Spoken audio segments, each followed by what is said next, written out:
বড় সাইজের ইলিশ আর বড় বড় গলদা চিংড়ি। হায় হায়, কস কি এত দামি দামি জিনিস? তোর বউর মাথায় তো একটা আকাশ ভাঙ্গা পড়বো। আরে আমি তো চাই আকাশের যত গ্রহ নক্ষত্র আছে আমার বোর মাথায় ভাঙ্গা পড়ুক। কিপটামের একটা লিমিট আছে না? আচ্ছা, তোর বউ কি এইসব জিনিস কিনার টাকা দিব? দিব মানে? দাঁড়া দেখাইতেছি। এই দেখ টাকা। দারুন! প্রথম বলেই ছক্কা মেরে দিছে তোর শালাশালিরা। বন্ধু তুই কিন্তু দারুণ বুদ্ধি দিছস। হ্যাঁ বন্ধু, তুই তো চাইছিলি তোর বাইস্তা ভাতিজিরে ডাইকা আনতে, দাওয়াত করে বাসায় আনতে। এর আগে যদি আইতো তাহলে কিন্তু এখানে না খেয়ে পরদিনই ভাগ্য চলে যেত।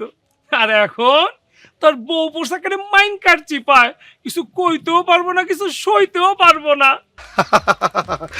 বন্ধু যাই বাজার সাথে ঘুরে আসি, বিকেলে আবার ওই সারা শাড়ি নিয়ে একটু ঘুরতে যেতে হইব। যাই তাহলে।